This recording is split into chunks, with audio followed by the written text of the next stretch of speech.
بسم الله الرحمن الرحيم. الحمد لله رب العالمين، والصلاة والسلام على أشرف المرسلين نبينا محمد وعلى آله وصحبه أجمعين. اللهم لا علم لنا إلا ما علمتنا إنك أنت العليم الحكيم. رب اشرح لي صدري ويسر لي أمري واحلل عقدة من لساني يفقهوا قولي. أما بعد، طبتم وطاب ممشاكم وتبوأتم من الجنة منزلا.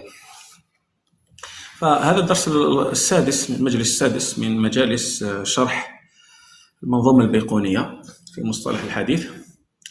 رأينا في الدرس الماضي الكثير من أنواع الحديث. رأينا الحديث المعنعن، الحديث المبهم، العالي والنازل، والحديث المرسل والمنقطع والمعضل. باختصار شديد، الحديث المعنعن الذي في سنده كلمة عن، وهذه الكلمة تحمل على السماع إذا كانت من غير مدلس، وسنأتي معنا اليوم مش مع التدليس. إذا كانت من غير مدلس وكانت المعاصرة مع إمكانية اللقي، ممكن كانوا في عصر واحد تعاصرا وأمكن اللقاء بينهما. أما إذا قال واحد في الأندلس لم يخرج من الأندلس وكان معاصرا لشيخ آخر في نيسابور ولم يخرج من نيسابور، يقول عن فلان، فهذا يحمل على الانقطاع.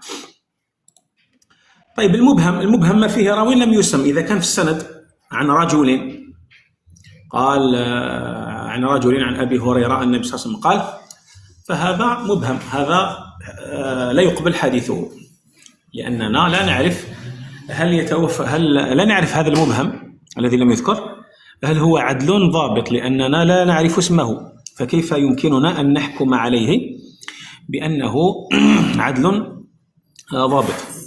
أما إذا كان صحابي فلا. إذا يقول عن رجل صاحب النبي صلى الله عليه وسلم، عن رجل بايع النبي صلى الله عليه وسلم تحت الشجرة، عن رجل شهد بدرا مع النبي صلى الله عليه وسلم، فهذا لا يضر، لأن الصحابة كلهم عدول عدلهم الله عز وجل في كتابه، فاستغنوا بذلك عن تعديل الناس، أو فاستغنينا عن تعديل الناس.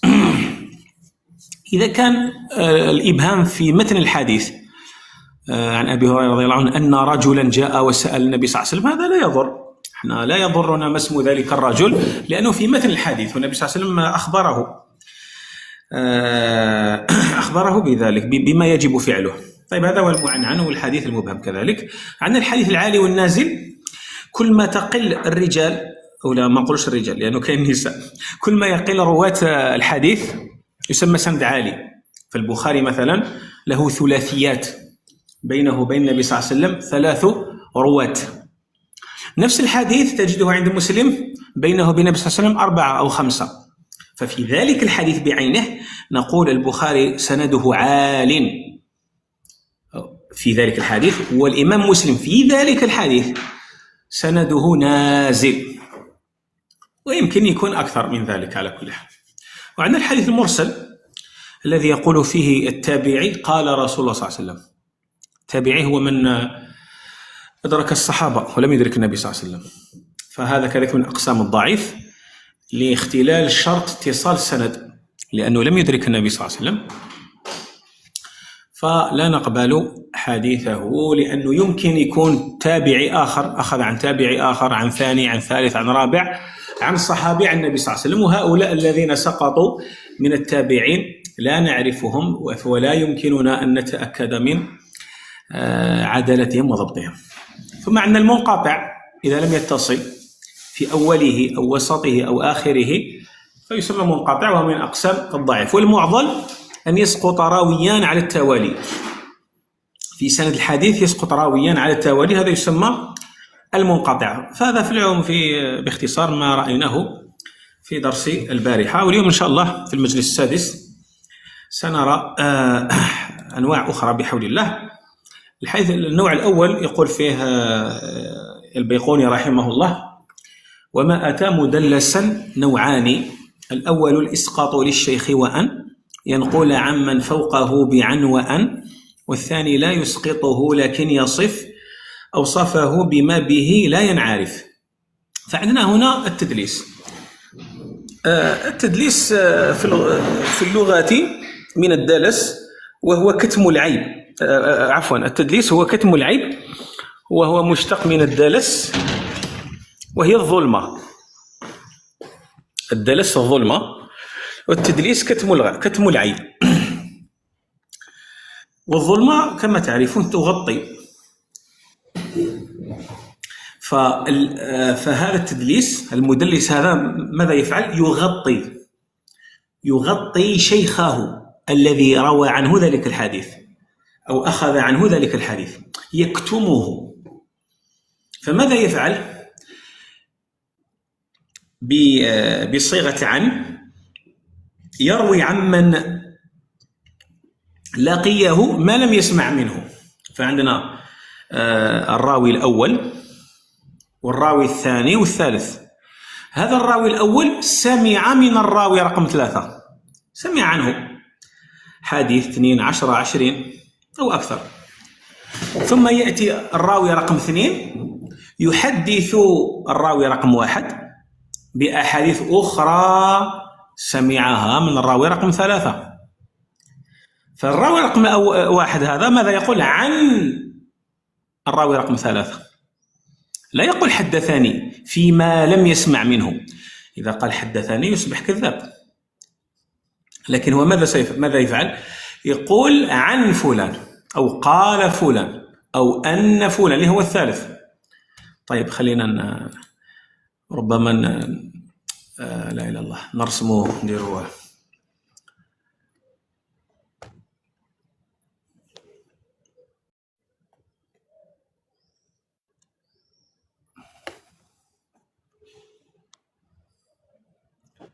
طيب عندنا هنا الراوي الأول، خلينا نسميوه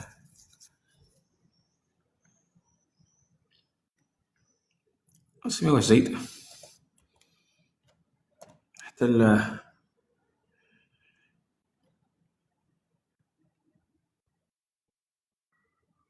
باش الحل الآن كيفاش. كاميرا المشكلة الشيخة. نعم كاميرا. نعم درك نبدل القاس برك درك تسري القاس ربما تعمل. أيوة ممتاز. عندنا الراوي الأول هذا نسميوه زيد روى عن بكر، روى عنه مثلا 20 حديث، ثم جاءه عمر وحدثه ببعض الأحاديث الأخرى. فعندنا أحاديث هاي ندير لكم الفليشات هنا وراء الفليشات. عندنا أحاديث أخذها من عند بكر مباشرة، وعندنا حديث آخر أخذه من عند عمر. ثم ماذا يفعل؟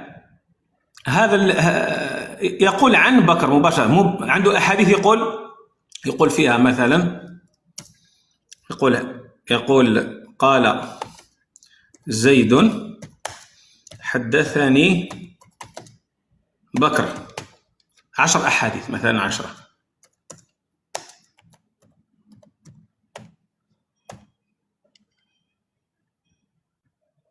حدثني بكر 10 أحاديث، وسمع 20 حديث آخر عن عمر، ومن عمر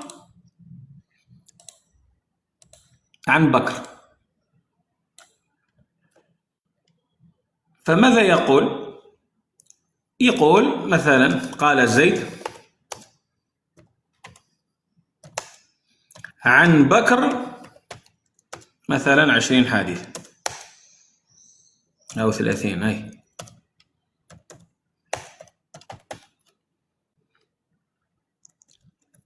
هنا ماذا فعل؟ هنا صرح بكل شيء. هذه 10 أحاديث تحملها عن بكر وصرح بالسماع، قال حدثني. خلاص. هناك 30 حديث آخر سمعه عن عمر عن بكر، يعني أخذه عن بكر بواسطة عمر. فماذا يقول؟ هو لا يريد أن يقول عن عامر، لا يريد أن يقول حدثني بكر، ومن المفروض هكذا يقول حدثني عامر، حدثني ولا حدثه بكر، ومفروض هذا وش يقول. لكن هو ماذا سيفعل؟ سيغطي هذا كله، يغطيه بعن يرى بالأحمر لأنه خطر. 30 حديث أن يروي عمن سمع منه ما لم يسمع منه، فهذه 30 هذه لم يسمعها منه، وسمع أخذ منه 10 فقط، روى عنه 10. لو يقول حدثني في هذا 30 يصبح كذابا. لكن ماذا سيأتي؟ سيتكتم عن عمر بلفظات محتملة، وهي عن أو أن أو قال. لماذا يفعل هذا؟ ممكن ليعلو سنده، ليصير يروي عن بكر بلا واسطة. مثلا ربما عمر هذا ضعيف، فلا يريد أن يشتهر بالرواية على الضعفاء فيسقطه. ربما هذا عمر من أصحاب البدع، وهو لا يريد أن يصرح أنه يروي عن أهل البدع فيسقطه. ربما هذا عمر مثلا من الخوارج وعنده مشكل مع السلطان. أنت إذا رويت الحديث عن هذا الخارجي سيأتي عندك الحاكم ويبدأ سين وجيم، متى رويت عنه؟ هل تعرفه؟ أين التقيت به؟ أين هو الآن؟ وهكذا. فإحنا عندنا هناك المحدثون يعني تتبعوا هؤلاء المدلسين واحدا، لأن الأحاديث هنا كمثال، هنا أحاديث بكر هذه أحصوها. بكر هذا عنده 50 حديث، 60، عنده 100 مضبوطة، ويعلمون من روى عنه ومن لم يروي عنه، ومن تفرد ببعضها، ومن أخطأ، متى أخطأ، كم أخطأ، هذه كلها مضبوطة. فهذه 30 يعرفون أنه مثلا حدث بها مثلا قبل أن يولد زيد، أو لما كان في المشرق، وهذا في المغرب مثلا، إلى غير ذلك. فيسألون، ممكن يسألون زيد أسمعت عنه هذه 30؟ يقول لا. من حدثك؟ عمرو. لماذا قلت عن؟ أنت مدلس، من اليوم فصاعدا لا يقبل حديثك إلا بالتصريح. الآن ما دام فعلتها مرة واحدة فلا نقبل منك إلا ما صرحت بالسمع. طيب هذا هو التدليس، تدليس الإسناد. تدليس الإسناد هذا هو إسقاط الشيخ والنقل عمن فوقه بصيغة محتملة توهم أنه سمع من شيخه.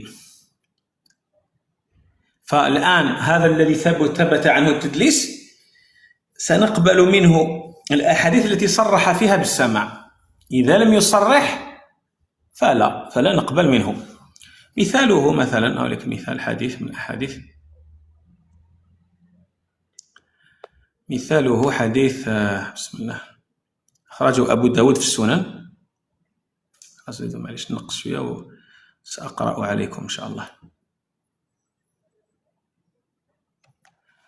طيب، أخرجه أبو داود في السنن، قال حدثنا أحمد بن محمد بن أيوب حدثنا إبراهيم بن سعد عن محمد بن إسحاق وهو المدلس، عن محمد بن إسحاق عن محمد بن جعفر بن الزبير عن عروة بن الزبير عن امرأة من بني النجار قالت كان بيتي من أطول بيت حول المسجد، وكان بلال يؤذن عليه الفجر فيأتي بسحر فيجلس على البيت ينظر إلى الفجر فإذا رآه تمطى، الفجر يعني أذن. الحديث قالوا الإسناد فيه فيه محمد بن إسحاق وهو مدلس، وصفه بذلك جماعة من نقاد الحديث، ولم يصرح هنا ابن إسحاق بالسماع ممن فوقه في الإسناد وهو محمد بن جعفر، فلا يقبل حتى يصرح بالتحديث من شيخه. خلاص هذا هو. الآن لا نقبل يا ابن إسحاق، نحن لا نقبل حديثك حتى تصرح. من أشهر الأمثلة كذلك يعني في الشبهات هذا الداجن، حديث الداجن كذلك ابن إسحاق عن ولم يصرح بالسماع. عندنا النوع الثاني من التدليس يسمى تدليس الشيوخ. الأول هذا تدليس الإسناد، أن يروي عمن سمعه أو عمن لقيه ما لم يسمع منه، لكن الآن لا، يروي عن شيخه لكنه يسميه بأسماء أخرى أو يصفه بأوصاف أخرى لا هو يعني لا يعرف بها. مثلا هو اسمه محمد يسميه أحمد، هو اسمه محمد بن عمر هو يسميه محمد بن بكر، اللي هو بكر هذا جده، الناس لا تعرفه بمحمد بن بكر، تعرفه محمد بن عمر. والمقصود من ذلك يعني المقصود أنه يكثر شيوخه، قال عنده 20 شيخ 30 شيخ، وفي الحقيقة عنده أقل من ذلك، لكن هي أسماء سمى بها شيوخه بأسماء أخرى. مثاله كذلك، مثاله ما رواه ابن جوريج وهو كذلك مدلس معروف ابن جوريج على جلالته، عن محمد بن أبي يحيى الأسلامي وهو ضعيف جدا. هذا محمد بن أبي يحيى الأسلامي، فكان يقول حدثني محمد بن أبي عطاء، هو اسمه محمد بن أبي يحيى الأسلامي، لكن ماذا يقول ابن جوريج؟ حدثني محمد بن أبي عطاء، وأبو عطاء جده نسبه إلى جده. وكذلك هناك هذا تدليس المدن، يقول حدثني بالمدينة، تظن أنه بالمدينة النبوية وفي مدينته هو، ولا يقول حدثني بمثلا، هناك أمثلة، هناك بطرابلس، وهناك عندنا طرابلس الغرب وطرابلس الشرق، طرابلس اللي في لبنان وطرابلس اللي في ليبيا. تقول حدثني بعمان، هناك عمان وعمان. على كل حال هذا تدليس الإخفاء. من تفضل. هو يدلس باسم واحد، باسم شخص آخر معروف ولا مش شرط؟ ما هو الشرط، لا ما هو الشرط، معروف أو غير معروف. المهم ليس بما يعرف به شيخه. وهناك من كان يكثر من هذا، وهناك من يعرف يعني الكثير. يعني على كل حال هناك أمثلة، لا أريد يعني التوسع، لأنه هذا متن مختصر في الحقيقة، يمكن أن نشرحه في 30 مجلس في 40 مجلس، لكن هذا إخراج عن المتن، إخراج للمتن عن مقصود المؤلف، ومقصود يعني فقط مقدمة، وهذا احنا رانا نتوسع في بعض الأحيان، لكن إن شاء الله المتن وش قلت قبيل هذاك تدليسو شيوخ مثلا كما ابن عطية نعم. روى عن الكلبي لكن ما قالش الكلبي، قال أبو سعيد. نعم هذا تدليس الشيوخ، نعم، يسميه بما لا يعرف، بما لا يعرف، لا بما لم يعرف، يسميه باسم آخر، إما يسميه هو باسم آخر أو ينسبه إلى جده أو ينسبه إلى مدينة أخرى. هو مثلا دمشقي، يقول محمد بن عبد الله الأنصاري، هو صحيح أنصاري من الأنصار، لكن هو لا يعرف بهذا، يعرف دمشقي. مثلا واحد معروف فلان بن فلان الجزائري، تقول مثلا فلان بن فلان مثلا قبيلي، هو قبيلي لكن جزائري، ناس يعرفونه أبو يعلى الزواوي، تقول أبو يعلى الجزائري، أنت لم تكذب في الحقيقة لأنه صحيح جزائري، ولا أبو يعلى المغربي مثلا، وهكذا. فالشاهد هو التكتم، يتكتم عن شيخه أو يسقط شيخه. وهناك أنواع أخرى على كل حال. نضيف النوع الأخير وهو مهم جدا، وهو شر أنواع التدليس، يسمى تدليس التسوية، وهو أن يسقط ضعيفا بين ثقتين. هو لا يسقط شيخه، يقول شيخه ثقة، شيخه الثقة هذا معليش خلينا نفتحوا ان شاء الله.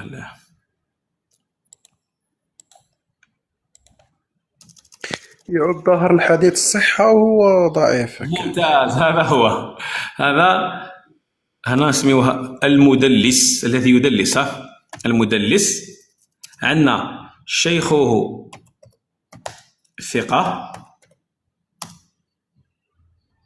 شيخ شيخه، معلين خلينا نزيد نقولوا شيخه، يعني شيخ الثاني ضعيف، شيخه اللي هو الشيخ تاع هذا ثقة. مثلا عندنا الصحابي، فهو لا يقول حدثني شيخي، حدثه شيخه الضعيف عن شيخه الثقة عن الصحابي، ولا يقول هذا. ماذا يفعل؟ يسقط هذا، يسقطه بعن، مثلا عن، ويكون هذا تعاصر مع هذا، فهو كأنه شيخه الذي دلس، لكن شيخه لم يدلس، هذا رواه مستقيما، فهو يسقط الضعيف، أسقط ضعيفا بين ثقتين فصار السند صحيحا. والمشكل الكبير إذا كان شيخه هذا لا يدلس. فالمهم على كل حال، فهذا قال فيه شعبة، أسأل الله السلامة والعافية، على كل حال قال أن أزني أحب إلي من أن أدلس. المقصود به تدليس تسوية. بصح اش بانت لي انايا انه المشكله لو كان شيخه يدلس مش من يدلس، انايا واش بانت لي؟ لا ماشي مشكله. شوف اسمح لي يا عبد الرحيم، لانه هو ما راحش يقول هنا، ما راحش يقول حدثه او كذب، ما راحش يقول حدثني شيخي الثقه، حدثه شيخه الثقه، هنا كذب. راح يقول عن هذه، سواء هذا كان مدلس خلاص مايش إشكال هنا، لأن هذا إذا كان مدلسا ولم يصرح بالسماع خلاص ما كاش مشكل. لكن الإشكال إذا هذا كان غير مدلس، هنا والإشكال، هذا غير مدلس وقال عن تحمل على السماع، هنا يظهر الخطورة. لا أدري إذا واضح ولا غير واضح. فهمتك. لكن الشيخ أنا قلت هكا ما نقدروش نعرفوا شكون اللي يدلس. نعم ما تقدرش تعرف، لكن هذا الحديث ما كاش واحد بك في الدنيا، وهذا الراوي ما دارهاش خطرة برك، فالأحاديث هذه كلهم مضبوطة، كلها مضبوطة كلها. فهمني؟ ويسألونه هو كان اللي في قوله، يعني كان اللي في قوله. وهناك من يصرح أحيانا. سي بلو كومبليكي كو جو كروي. لا ان شاء الله سي با كومبليكي، نروحوا غير بشويه. شيخ محمد عندي سؤال برك. تفضل داير. تفضلك بارك الله فيك. تسمى كي نقولوا الحديث هذا حديث مدلس ماهوش ضعيف. هو ضعيف. علاش ضعيف؟ يعتبر حديث ضعيف. نعم، لأنه هو شوف، هو المدلس هذا إذا كان تدليس الإسناد كما قلنا احنا هنايا،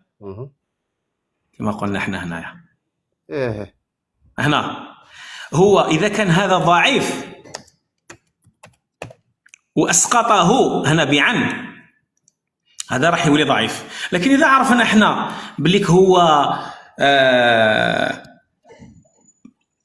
هو دلس عن ثقة، يعني قليل باش تكون، إذا دلس عن ثقة راح يولي صحيح.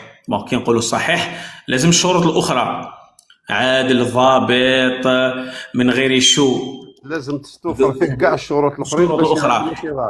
لكن كمرحلة أولى المدلس اللي يقول عن يحمل على الانقطاع ليس على الاتصال، فمباشرة هو غير يقول عن يا خويا حديث منقطع، حتى ولو الصح أخذ عنه. أنت دلست مرة ومرتين مثلا، نحن لن نقبل حديثك إلا إذا صرحت بالسماع احتياطا لأحاديث النبي صلى الله عليه وسلم. خلاص دورينافون من الآن فصاعدا كي تقول حدثني أخبرني سمعت نقبلها منك. إذا لا تقول إذا لم تقل هذا فلا نقبل منك الحديث. واضح؟ صافي الشيخ اللي مدلس يسرا با ايكارتي كومبليتمون تسمى. لا ماشي كومبليتمون، راه منقطع ونشوفوا. لا الأخرى التي صرحها في السماع خلاص راهي متصلة. إذا قال حدثني اللي يقول فيه حدثني بكر، زيد يقول حدثني بكر، هنا هذه راهي مقبولة، يعني راهي متصلة وما نشوفوا الشروط الأخرى. لكن هذه تحمل على الانقطاع. هنا قال حدثني خلاص أوكي، نشوفوا الشروط الأخرى، العدالة والضبط وعدم الشذوذ وعدم العلة. لكن هنا هذا راهي متصلة، هنا راهي منقطعة. خلاص منقطع، خلاص ما نكسرش راسي معك إلا إذا جاء من طريق آخر ومعروف. لكن هو هذا كما راه هكذا هذا منقطع، كما راه هكذا هذا منقطع، لأنه مدلس وعنعن، خلاص منقطع. كما هكذا راه متصل. واضح؟ ما فيكم بارك الله. هذا هو. إذا فيه سؤال بقى تقريبا، إذا فيه سؤال تفضلوا على الأقل باش نكمل نشوفوا النوع الآخر. روكي جيت متأخر أنت، لو كان تطلع تسأل ولا صعبة روكي، غاضتني روكي ما جاش وحوس عليك شيخ محمد في بداية يا روكي وقيل بلوكي روكي. عليكم السلام يا خلاص. السلام عليكم ورحمة الله. عليكم السلام، مرحبا بك روكي. اخو الله سامحوني والله، عرض شفتني ابل تاع خدمة والله ما مسامح. المهم حضرت ولا ما حضرتش ولا كان حاجة فهمتها ولا هذا وين جيت يا شيخ؟ هو عصام يعاود يبعث لي تسجيل ولا عندي سؤال ولا نبعث لك بريفي. مرحبا خلاص ماهوش مشكل. طيب احنا قلنا اسباب التدليس، وفيك بارك الله. اسباب التدليس القرب من الشيخ، يعني يقرب من ذلك الشيخ، يخفي ضعف او جهالة الراوي هذا، لانه احيانا هو يراه ثقة والناس يرونه ضعيف، فاذا قال لهم حدثني فلان بين قوسين الضعيف عندكم فلن يقبلوا منه هذا الحديث، فيكتم عنه فيروي عمن فوقه كي يقبله الناس. وإحنا الآن لا نقبل. نعم الأخ محاتيم، إحنا قلنا التغطية، التدليس هي التغطية والكتم. تدليس الإسناد أن يكتم عن شيخه، وأن يروي عمن لقيه ما لم يسمع منه ولا ما لم يأخذ منه، أخذه عن راو آخر كتمه، ونقل عن الثالث هذا بصيغة محتملة اللي هي عن أو أن أو قال. نعم، فهو ليس كاذب، هو ماهوش كاذب. يكذب إذا قال حدثني، هذاك شيخ شيخه ولا شيخه الأول، يعني اللي إذا قال حدثني هنا هو يكذب. لكن إذا قال عن وقال، إذا قال عنه على مش كاذب. الآن نحن اليوم نقول عن الزهري عن مالك أنه قال، هل هذا كاذب؟ ماشي كاذب. لكن إذا واحد فينا قال حدثني مالك ولا حتى حدثني بن باديس ولا حتى حدثني، هذا راه كذاب ولا مجنون كاع. يدخل لك حدثني مالك تولي مجنون، ماش حتى كذاب. هذا هو. فكانوا يسألون عن في البلدان وعلى التواريخ، يقولوا قال حدثني فلان، قال أين؟ قال في البصرة. قال متى دخلت البصرة؟ قال سنة مثلا 50 و100. قال هو مات في 40 و100، كيف حدثك؟ إذا أنت تكذب، يلا الحديث تاعك كلها. المهم، وهذا كما قال الأخ أبو تيم وقال اسأل البارح روكي، أنه هذا المصطلح يخفى على الكثير من الناس. التدليس يظنونه الكذب وليس كذبا، هو يكتم، يغطي، يتكتم أو يكتم شيخه الذي حدثه، ويروي عمن فوق شيخه ممن لقيه هو بصيغة محتملة. والله أعلم. إن شاء الله يكون واضح. إذا ماشي واضح نوضح أكثر. دوما انواع التدليس برك الشيخ. هما كاين اكثر، شوف هو كاين اكثر، لكن هذوما اللي نديروهم اليوم ان شاء الله. تدليس الاسناد، ان يسقط ضعيفا، ان يروي عمن لقيه ما لم يسمع منه فيسقط شيخه الذي روى عنه الحديث. وتدليس الشيوخ، ان يسمي شيخه بما لا يعرف. ومن تدليس الاسناد تدليس التسويه، ان يسقط ضعيفا بين ثقتين. قلنا الهدف الاخت ماري، الهدف اما ان يطلب العلو، يقول يظهر انه روى مباشره عن الثالث فيقول السندي انا عالي، انا اقتربت منه، رويت، يظهر من تحديثه انه يروي مباشره. ممكن هذا الذي حذفه يكون ضعيف عند الناس وهو عنده ثقة، إذا سماه الناس لن يقبلوا حديثه، لكن هو عنده ثقة فيقول أنا سأخفيه ليعمل الناس بهذا الحديث لأنهم يظنونه ضعيفا وأنا أتيقن من أنه ثقة. لكن الآن الناس لن يقبلوا منك هذا، سميه وقنعنا بلي ضعيف، بلي صحيح، يعني بأنه ليس ضعيفا، أقنعنا بأنه ثقة. ويمكن يكون هذا شيخه، هذا الذي روى عنه قلنا صاحب بدعة أو عنده مشكل مع السلطان، مع الحاكم، خارجي مثلا من الخوارج، فإذا قال حدثني فلان فالحاكم يستدعيه، متى التقيته؟ هل تعرفه؟ هل علمت أنه خرج علينا بالسيف وكذا؟ فسيكون عنده مشاكل. على كل حال إن شاء الله واضح. الحديث اللي بعده يا شيخ تفضل. كاين ثاني في حالة مثلا يكون كما نقولوا الراوي أصغر من الشيخ، زعما ويستحي هكذا زعما نعم صحيح، يكون أصغر من الشيخ فيستحي أن يروي عمن دونه. صحيح، هناك حالات كثيرة على كل حال، حالات أكثر من هذا، لكن الذي قلته أنت صحيح. ممكن ربي يحفظك. ويذكرها في باب رواية الأكابر عن الأصاغر، فممكن ذلك الكبير يدلس كي لا يصرح بشيخه الصغير الذي روى عنه هذا الحديث.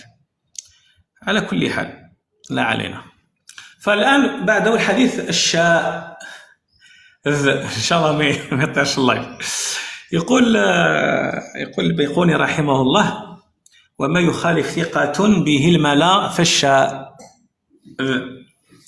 فهو ما رواه الثقة، يعني هذا تعريف ابن الصلاح وتعريف الشافعي من قبل. على كل حال العدل الضابط يخالف من هو أوثق منه، أن يخالف الثقة من هو أوثق منه، فنسميه شاذ. وفي اللغة هو إما المخالفة أو الانفراد في اللغة. وهنا قلنا تعريف الشافعي يقول يقول ليس الشاذ ذو أن يروي الثقة ما لم يروي غيره، لكن أن يروي ويخالف فيه غيره، تكون مخالفة لمن هو أوثق منه حفظا أو عددا. إذا كانوا متساويين في الحفظ، واحد خالف 2، خالف 3، خالف 10، فحديثه هو يسمى شاذ. ابن حجر أراد لأنه لما نقول الثقة مخالفة الثقة، هذه الكلمة ثقة أو مصطلح ثقة هو خاص بالحديث الصحيح، وابن حجر أراد أن يدرج في مفهوم الشاذ ذي الحديث الحسن، فقال هو مخالفة المقبول من هو أولى منه.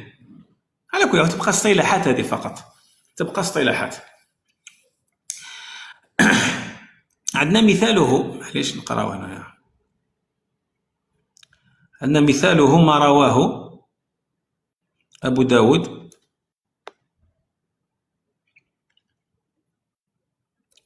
نحب طبق باش تشوفوا مثالين. طيب مثاله ما رواه أبو داود في السنن قال حدثنا موسى بن إسماعيل حدثنا أحمد بن سلمة. هنا هذا مثال للشذوذ في السند. يمكن يكون في السند أن يخالف ثقة في سند ذلك الحديث من هو أوثق منه، أو في المتن قال عن حدثنا حماد بن سلمة، وهذا موضع الشاهد. أخبرنا عمرو بن دينار عن عوسجة عن ابن عباس أن رجلا مات ولم يدع وارثا إلا غلاما كان أعتقه، فقال رسول الله صلى الله عليه وسلم هل له أحد؟ قالوا لا إلا غلاما له كان أعتقه، فجعل رسول الله صلى الله عليه وسلم ميراثه له. فالحديث هذا اسمه الشاء، سنعرف لماذا. والصحيح المحفوظ اللي هو عكس الشاء، الحديث المحفوظ ما رواه الترمذي في السنن حدثنا ابن أبي عمر العداني حدثنا سفيان بن عيينة عن عمرو بن دينار عن عوسجة عن ابن عباس أن رجلا مات على عهد رسول الله صلى الله عليه وسلم ولم يدع وارثا إلا عبدا هو أعتقه، فأعطاه النبي صلى الله عليه وسلم ميراثه. فالمشهور عند أهل الحديث أن هذا الحديث من طريق سفيان بن عيينة، شوفوا ايش ذلك، المكي، هذا مكي، وعمر بن دينار مكي، وهؤلاء مكيون.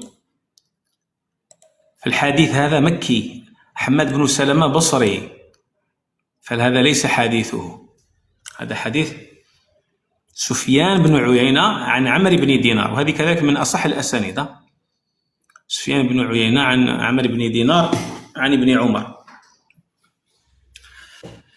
اللهم صل وسلم على. فإذا فقط أحاديث سفيان بن عيينة نجدها أكثر، ولا نجد أكثرها في مسند الحميدي شيخ البخاري، لأنه أجل من روى عن ابن عيينة الحميدي، عبد الله بن الزبير الحميدي، وهو أول شيخ ذكره البخاري في صحيحه. الحديث إنما الأعمال بالنيات، البخاري يقول حدثنا الحميدي عبد الله بن الزبير أخبرنا ابن عيينة سفيان بن عيينة.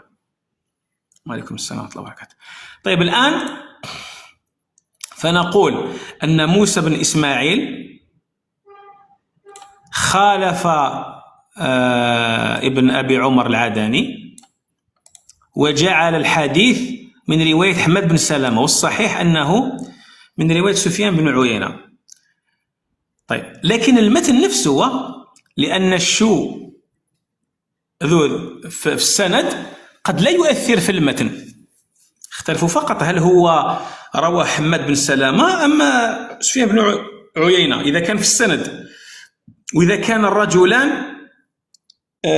ثقتان كما هنا، يعني حماد بن سلمة ثقة، سفيان بن عيينة ثقة، وباقي السند ثقات. فهنا الحديث المتن صحيح، هنا هذا المتن صحيح وهنا هذا المتن صحيح نفسه، لكن هذا السند شاذ. واضح ولا غير واضح شبيبة؟ قولوا الله يجازيكم إذا واضح ولا مش واضح. واضح الشيخ، غير واضح. واضح صح، معليش غير واضح صح. نروح للمثال الثاني ونعود نوليو المثال الأول. في المتن ما رواه الترمذي في السنن قال حدثنا بشر بن معاذ العقادي قال حدثنا عبد الواحد بن زياد قال حدثنا الأعمش عن أبي صالح عن أبي هريرة قال رسول الله صلى الله عليه وسلم إذا صلى أحدكم ركعتي الفجر فليضطجع عن يمينه. خلاص. يقول والصحيح المحفوظ ليس من قول النبي صلى الله عليه وسلم، ليس ما قال رسول الله صلى الله عليه وسلم إذا صلى أحدكم، هذا لم يقل النبي صلى الله عليه وسلم هذا. فالصحيح ما هو؟ ما أخرجه البخاري في صحيحه. حدثنا عبد الله بن يزيد حدثنا سعيد بن أبي أيوب حدثني أبو الأسود عن عروة بن الزبير عن عائشة رضي الله عنها قالت كان النبي صلى الله عليه وسلم إذا صلى ركعتي الفجر إذ اضطجع على شقه الأيمن. فهنا هذا من فعله وليس من قوله. فالاضطجاع على الشق الأيمن بعد ركعتي الفجر هو فعل النبي صلى الله عليه وسلم وليس قوله إذا صلى أحدكم، فهذا شاذ. واضح؟ هذا اختلاف في المتن. هناك أمثلة أوضح من هذا، لكن يعني هذا الذي تيسر فقط، الله المستعان. لكن هناك أمثلة أكثر. مثلا واحد يقول في حديث ذي اليدين وسجد سجدتين قبل أن يسلم، والباقي كلهم يقولون وسجد سجدتين بعد السلام. واضح ولا غير واضح الصوت؟ الصوت واضح ولا غير واضح؟ واضح الصوت يعني. ممتاز. شوف احنا عندنا مثلا حديث ذو اليدين، هذا حديث مليح. فراوي واحد يقول النبي صلى الله عليه وسلم سجد سجدتين قبل السلام.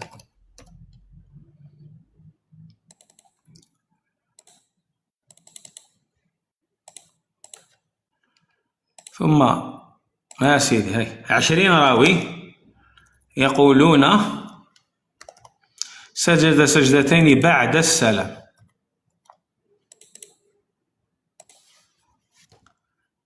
هذا مثال واقع يعني، صحيحة، مثال هذا وقع. فهذا يصير شاذ. لماذا؟ لأنه خالف من هو أوثق منه عددا وحفظا. فهذا المتن شاذ وهذا محفوظ. هنا واضح ولا غير واضح شبيبة؟ واضح. هذا واضح. طيب الآن عندنا نعم عبد الرحيم كسال المتن هذا واضح يا شيخ. خلاص. السند الآن نقول لك أنا عن أبي هريرة رضي الله عنه قال رسول الله صلى الله عليه وسلم إنما الأعمال بالنيات. وين جاك أنت الحديث هذا؟ إنما الأعمال بالنيات هو حديث عمر وليس حديث أبي هريرة. لا يوجد هذا، لا يوجد.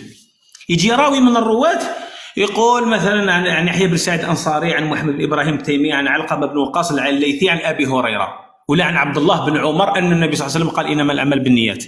هذا شاذ. السند راه شاذ. علاش شاذ؟ لأنه خالف من هو أوثق منه حفظا وعددا. وإن كان تفضل، وإن كان المتن صحيح. تفضل. هذه تأكدوا منها لأنهم عندهم الأحاديث الأخرى فيها المتن صحيح، السند والمتن صحيح. هذا هو. شوف الشذوذ. اسمح لي يا عصام، الشذوذ عفوا الكلمة هذه ما نعاودهاش. العلل عموما، لأنه هذا من العلل لا ينتبه إليه من دون جمع طرق الحديث. بلا ما تجمع الطرق مستحيل تفيق لهذا الشو أو للعلل الأخرى. واضح شيخنا. هم جمعوا الأحاديث، كان عنده 20 طريق. طيب شكون وافق؟ هادو في 19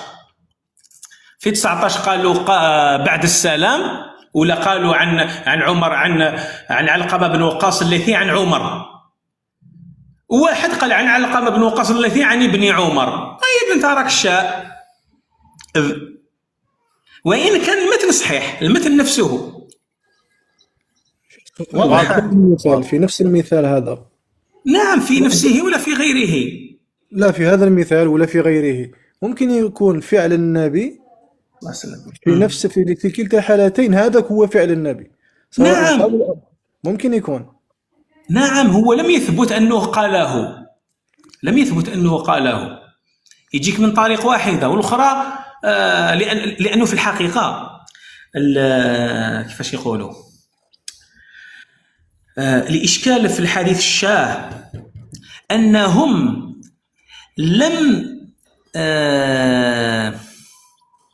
لم يقفوا على العلة الدقيقة. ماشي هنا انقطاع سند، هنا تدليس، هنا إرسال، هنا كذا. هنا كاين مخالفة، لكن لماذا هذه المخالفة؟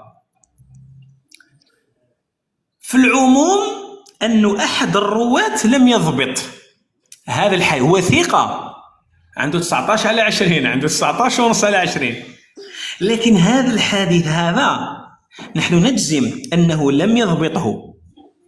ما هو الدليل؟ خالف من هو أوثق منه. كيفاش نسميو هذا النوع؟ هو راه ثقة، نسميوه شاذ لأنه انفرد عن البقية في هذا الحديث. يعني مخالفة الثقات للثقات. نعم هذا هو. يلا قولوا لنا واضح ولا غير واضح؟ واضح واضح. خلاص. العكس، عكس الحديث الشاذ هو الحديث المحفوظ، هذا هو. روكي إن شاء الله مفهوم؟ مفهوم جدا يا شيخ، بارك الله الحمد لله فيك بارك الله. الحديث الآخر للنوع الآخر الحديث المقلوب. يقول الناظم رحمه الله: والمقلوب قسمان تالا، إبدال راو ما براو قسم، وقلب إسناد لمتن قسم. فإحنا عندنا هنا الحديث المقلوب، إما أن يقلب الراوي مكان راوي، وتكون يعني في كثير من الأمثلة أن يكون الحديث معروفا عند المحدثين براو ما، فيجعل مكانه راو آخر من طبقاته، أو يقلب اسم الراوي ويبدل اسم الراوي بكنيته. مثال مثلا مثال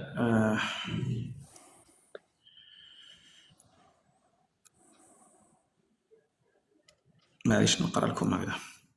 مثلا الزهري عن أبي سلمة، هذا من أشهر أبو سلمة بن عبد الرحمن بن عوف، هذا من أشهر تلاميذ أبي هريرة. أبو سلمة هذا اللي نسيته المرة الماضية، أبو سلمة بن عبد الرحمن بن عوف. يأتي راوي ويقلبه فيقول عن الزهري عن سعيد بن المسيب. هو هذا الحديث هو حديث أبي هريرة، نعم، لكن لم يروه عنه أبو سلمة بن عبد الرحمن بن عوف، روى عنه أحاديث أخرى. هذا الحديث هذا الحديث لم يروه سعيد بن المسيب عن أبي هريرة، رواه أبو سلمة بن عبد الرحمن بن عوف عن أبي هريرة. فالسند الصحيح الزهري عن أبي سلمة عن أبي هريرة. يجي واحد يقلب أبو سلمة بسعيد بن المسيب، يقول الزهري عن سعيد بن المسيب عن أبي هريرة. فهنا ماذا فعل؟ قلب راو براو آخر. مثال آخر ما رواه يعلى بن عبيد الطنافسي عن الثوري عن عمرو بن دينار، ركز على عمرو بن دينار، عن ابن عمر عن النبي صلى الله عليه وسلم: البيعان بالخيار ما لم يتفرقا. غلط يعلى في قوله عن عمرو بن دينار، والصحيح إنما هو عبد الله بن دينار خوه، كما رواه الأئمة من أصحاب الثوري. حتى هذا روى مثال عن الشاذ ومثال عن المقلوب، لأنه ماذا فعل؟ قلب عمرو بن دينار إلى عبد الله بن دينار، هو قالب وشاذ. لكن احنا موش مشكل، لأنه يمكن يكون عندك حديث واحد هو منقطع وضعيف ومقلوب ومضطرب و موش مشكل. يعني أحيانا تجد بعض الأحاديث تصلح أمثلة كثيرة. فأصحاب الثوري وأخرجه النسائي في السنن قال: أخبرنا قتيبة بن سعيد. قلنا من يتذكر قتيبة بن سعيد؟ وش قلنا فيه قتيبة بن سعيد؟ ذكرنا فيه فائدتان، شكون يتذكر؟ قتيبة بن سعيد هذا هو شيخ أصحاب الكتب الستة. هذه الفائدة الأولى، روى عنه البخاري ومسلم أبي داود الترمذي النسائي بن ماجه. هذه الفائدة الأولى. الفائدة الثانية هو من الوحدان، يعني لا يوجد قتيبة آخر في الكتب الستة إلا هذا، هو الوحيد الذي يسمى قتيبة. هذه الفائدة الثانية. الفائدة الثالثة يقول عليه هو أجمل اسم عند المحدثين، لأنه اسمه الكامل قتيبة بن سعيد بن جميل بن طريف، هذا هو اسمه الكامل. أخبرنا قتيبة بن سعيد حدثنا سفيان عن عبد الله بن دينار عن ابن عمر عن النبي صلى الله عليه وسلم: البيعان بالخيار ما لم يتفرقا. فأنت إذا أخذت قتيبة بن سعيد هو أعلم وأوثق من هذا، من يعلى بن عبيد الطنافسي. واضح أم لا؟ فيعلى هذا خالف من هو أوثق منه. من هو ذا أوثق منه؟ قتيبة بن سعيد بن جابر بن طريف. هذا يقول عن الثوري عن عمرو بن دينار، هذا قال عن الثوري عن عبد الله بن دينار. فهذا هو الصحيح وهو المحفوظ، وهذا مقلوب وشاء. إذا واضح نكملوا ولا خلاص؟ لعيتوا؟ انا ما فهمتش الفرق بيناتهم. انا بانوا لي واحد المقلوب والشاء. لا احيانا شوف، احيانا هو موش واحد، هو واحد باعتبار المآل إن شئت تقول، لكن هذا له اسم خاص باش يقول عبد، لأنه يقدر واحد يقول لك حدثنا سفيان بن عيينة، والآخر يقول حدثنا مالك، واحد فيهم شاء، لكن هذا قلب. عمرو بن دينار رجعها عبد الله بن دينار، قلب الأسماء. واضح؟ باش يقول أبو عبد الرحمن قال ابن عبد الرحمن. واضح؟ هذه ما تدخلش في هذا نسيان من الراوي شيخنا، اسمح لي. نعم. تفضل داير. تفضل داير. هذا نسيان من الراوي طبعا، هذا دليل على عدم الضبط، هذا دليل على مخالفة الثقات، دليل على عدم الضبط. ويمكن ثقة ويخالف، لما خالف من هو أوثق منه نقول له هذا شاء، لأنك خالفت من هو أوثق منه. تفضل. كي يكون عدم الضبط، هل هذا الراوي يؤخذ منه أحاديث أخرى؟ هو في الحقيقة القول هذه برك، يعني في الحقيقة هذا يمكن يكون ضعيف، ويمكن يكون يعني في الحديث الشاذ يمكن يكون هو ثقة وخالف في هذا.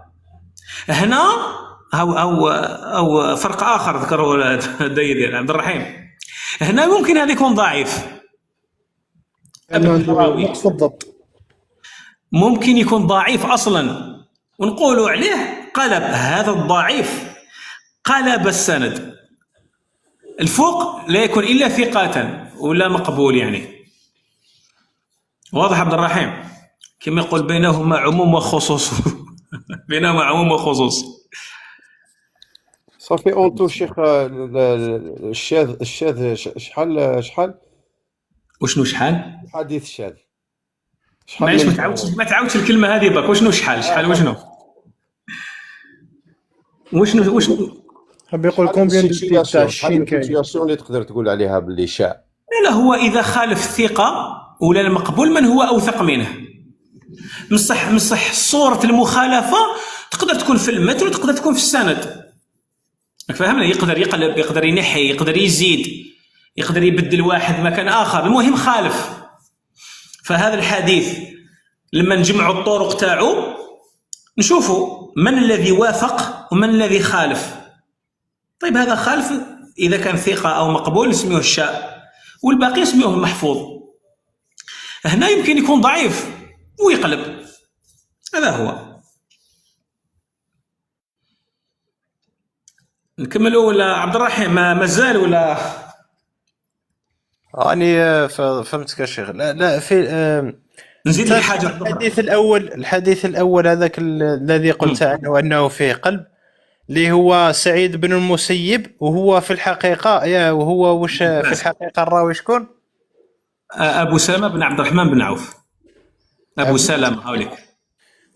وش وين راح القلب يا شيخ في أبو سلمة وسعيد بن المسيب؟ قلبه باش يقول أبو سلمة قال سعيد، هاو قلب. إبدال راو ما براو قسم. أبدل أبي سلمة أبدل أبا سلمة بسعيد. ها المهم من بعد أن كمل هذا هو على كل حال. طيب قلنا هنا فإبدال اسم الراوي، مثال سعد، معلش خلينا نزيد تشوفوها. فمثلا احنا عندنا إبدال اسم الراوي مثل سعد بن سنان، يأتي راوي يقول سنان بن سعد، هذا وش دار؟ قلب، هو ما اسموش سنان بن سعد، اسمه سعد بن سنان. إبدال الكنية، واحد اسمه أبو سنان يقول واحدة سنان واسمه أبو سنان فيقلبه إلى سنان. تقديم والتأخير، يجعل الشيخ تلميذ والتلميذ شيخ. هذا هو النوع الأول، إبدال راو ما براو قسم، هذا هو القسم الأول. والقسم الثاني وقلب إسناد بمتن قسم، أن يروي الراوي متن حديث ما بسند حديث آخر، إما خطأ أو عمدا. خطأ خلاص واضح، عمدا إذا كان يريد اختبار، يريد أن يختبر مثاله ما وقع بالخطأ ما أخرجه الترمذي. شوف في العلل الكبير، الترمذي عنده سنن الترمذي، هذا ولا يسمى جامع الترمذي في الحقيقة، هذا هو اسمه جامع الترمذي. في آخر جامع الترمذي هناك كتاب العلل الصغير، كتاب رائع، يعني من آخر ما يدرس في مصطلح الحديث. يعني إنسان اللي وصل العلل، وأفضل شرح هو شرح ابن رجب، شرح علل الترمذي. نهار توصل تما خلاص تفهم، يعني تقرأ وتضبط وتفهم، هنا خلاص راك خلاص ما كاش واش تزيد في المتون، ثم تتبحر في التخريج وفي البحث وعنده كتاب آخر واسمه العلل الكبير، وحده كتاب مفرد اسمه العلل الكبير للترمذي. بلغنا مفروض المختصر تاعو إلا ماهيش خايف ننسى. والعلل الصغير راهو لاصق، وهو الجزء الأخير من سنن الترمذي ولا من جامع الترمذي. فكي تقول ذكره الترمذي في العلل لازم تقول العلل الكبير ولا العلل الصغير. العلل الصغير راهو آخر السنن تاعو للجامع، وأفرده بالشرح ابن رجب الحنبلي، وهو من مفاخر ولا من أفضل ولا من أعلى ولا من كتب مصطلح الحديث. فقال حدثنا محمود بن غيلان ومحمد بن رافع قال حدثنا عبد الرزاق عن معمر عن يحيى بن أبي كثير عن إبراهيم بن عبد الله بن قارض عن السائب بن يزيد عن رافع بن خديج عن النبي صلى الله عليه وسلم قال أفطر الحاجم والمحجوم. سألت محمدا، شكون هذا محمد؟ يقولون شوف هذا الترمذي قال سألت محمدا، تلقاه حتى في السنن تاعو، في سننه يقول سألت محمدا عنه. شكون محمد؟ البخاري. بارك الله فيك. سألت محمدا اللي هو البخاري عنه عن هذا الحديث فقال هو غير محفوظ. وسألت إسحاق بن منصور عنه فأبى أن يحدث به عن عبد الرزاق وقال هو غلط. قلت وما علته؟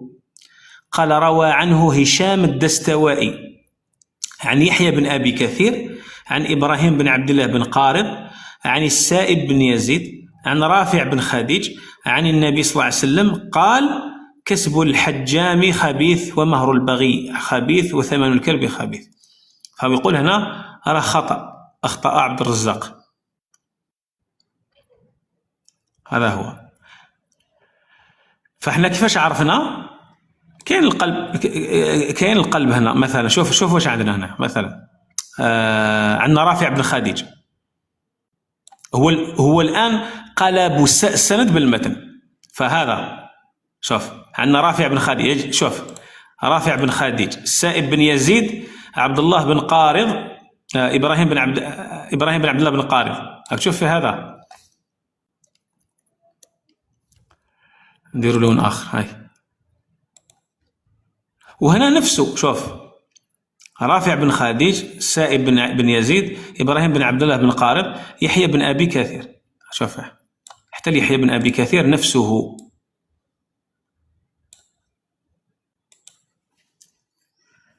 فبقي هنا هشام الدستوائي ومعمر وعبد الرزاق. هنا أصحاب معمر لم يروا هذا الحديث، تفرد به عبد الرزاق، وزيد خالف رواة عن هشام الدستوائي. هذا من كبار المحدثين. عندك هشام الدستوائي، سعيد بن أبي عروبة، وشعبة، هؤلاء أجلة تلاميذ قتادة. شوف أنت ركز يعني من الآن فصاعدا، لما تجد قتادة يعني يقول لك 70% ربما، أو إما تجد سعيد بن أبي عروبة أو هشام الدستوائي أو شعبة، في الغالب. اللهم صل وسلم. فماذا قام يعني أبدل هذا المتن، أفطار الحاجم والمحجوم. أوليك باش من اللون ندير لكم كاع هاي الأصفر. أفطار الحاجم والمحجوم قلبوا، يعني هو في الأصل هذا هو الحديث الأصل. كسب الحجام خبيث، هو قلبه صار أفطر الحاجم والمحجوم، هذا هو القلب. خلاص، إبدال راو ما براو قسمه، وقلب إسناد لمتن قسمه. هذا قلب إسنادا عن متن. وأصل القلب الذي اعتراه الحديث قال أن معمر بن راشد، شوف، وهو ثقة ثبت أوهم، فأبدل إسناد حديث كسب الحجام خبيث بإسناد أفطر الحاجم والمحجوم، مخالف بذلك جمعا من الثقات. وأشار إلى هذا الحافظ البيهقي في السنن، قال: وخالفه معمر بن راشد فرواه عن يحيى بن أبي كثير عن إبراهيم بن عبد الله بن قارض عن السائب بن يزيد عن رافع بن خديج أفطر الحاجم والمحجوم. فمعمر هو الذي أخطأ في هذا. كيف عرفنا أنه هو الذي أخطأ؟ فغيره رووا هذا السند، رووا به هذا المتن وليس هذا عنده سند آخر. إن شاء الله أرجو أن يكون واضحا. واضح يا شيخ، واضح. طيب، الآن تعمد قلب الإسناد، قال: إنما يفعل ذلك لقصد الكشف عن حال المحدث. مثاله ما وقع لأهل بغداد مع الإمام البخاري لما قدم عليهم جمعوا له 100 حديث، وجعلوا متن هذا الإسناد لإسناد آخر، وإسناد هذا المتن لمتن آخر، وألقوا ذلك عليه، فرد كل متن إلى إسناده وكل إسناد إلى متنه، فأقر له الناس بالحفظ وأذعنوا له بالفضل. وهناك من يشكك في هذه الواقعة، هناك من يشكك على كل حال، يقولوا بزاف يعني 100 حديث. والناس أمام الناس لما جاء البغداد والناس كلهم يسمعون بالبخاري، فجاء 10 من الحفاظ فقلبوا له الأسانيد. فتصور مثلا واحد يقول مثلا بالسند، كل السند يقول مثلا أبو الزناد عن الأعرج عن أبي هريرة إنما الأعمال بالنيات، يقول البخاري لا أعرفه. بعد يجي الآخر مثلا يقول محمد إبراهيم التيمي عن علقمة بن وقاص الليثي عن يحيى بن سعد الأنصاري لا يقبل الله صلاة أحدكم إذا أحدث حتى يتوضأ، يقول لا أعرفه. والناس يعرفون هذه الأحاديث. بعد يقول له مثلا عن أنس بن مالك بني الإسلام على 5، يقول لا أعرفه. كيفاش ما تعرفوش؟ يعني عامة الناس يقولوا هذا هو البخاري 100 حديث احنا قاعد نعرفوهم، هو ما يعرف حتى واحد فيهم. لكن ثم بدأ يقول يعود ينادي الأول، يقول أما حديثك الأول فهو بسند الثالث من الراوي الخامس مثلا، وأما الثاني فهو كذا. فهناك من يقول يعني يستحيل الإنسان يضبط كل هذه، وهناك من نسبها له، والله أعلم. على كل حال هذا هو القلب، قلب المتن وقلب السند.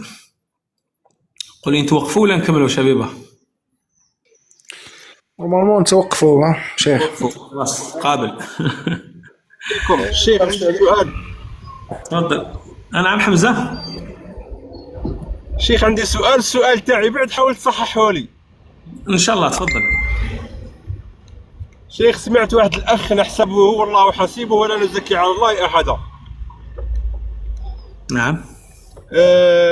يقول أن مولى عبد الله بن عمر رضي الله عنه، نسيت اسمه، من رواة الحديث حتى هو. ايه كاين تحته الله اعلم لا ما خفتش نغلط، نافع رحمه الله. نعم نافع عن عبد الله بن عمر. نعم نافع مولى عبد الله بن عمر. نعم مالا كاين واحد، كاين تحت نافع كاين الزهري، تحت نافع كاين مالك، ممكن الزهري ممكن يكون الزهري كذلك. شوف الزهري يروي عن اسمح لي الزهري يروي عن سالم عن ابن عمر اكثر روايته، ومالك يروي عن نافع. الاخ هذا اسمح لي تفضل. الاخ هذا واش قال باللي مثلا الزهري يسمع حديث من نافع، ما يرويهش من نافع كيعاد مولى، يروح يتلاقى عبد الله بن عمر يسقسيه يقول له الحديث الفلاني كذا وكذا وكذا، هل ورد عن رسول الله؟ يقول له هيه، باش يرويه بالسند الاعلى، باش يرويه ديريكت عن عبد الله بن عمر. هو الزهري لم يلقى عبد الله بن عمر لنعرف. المهم كاين واحد انا مانيش واحد هذا معليش الواحد هذاك هو سالم ابن عبد الله بن عمر. سالم، شوف من اصح الاسانيد الزهري عن سالم عن ابيه. ابوه هذا شكون؟ عبد الله بن عمر. ممكن يسمع حديث من نافع عن ابن عمر لا يرويه عنه لانه مولى، هكذا اراد هو قرشي يقول هذا مولى، وان كان مولى القوم منهم، هكذا يقول النبي صلى الله عليه وسلم. فيروح عند سالم يقول له بلغني الحديث هذا عن ابيك، يقول له صحيح، فيرويه عن سالم عن ابيه. هي اللي سمعتها ممكن جدا، انا ما سمعتهاش، لكن ممكن تصرى هذه عادي، يعني تقدر تصرى.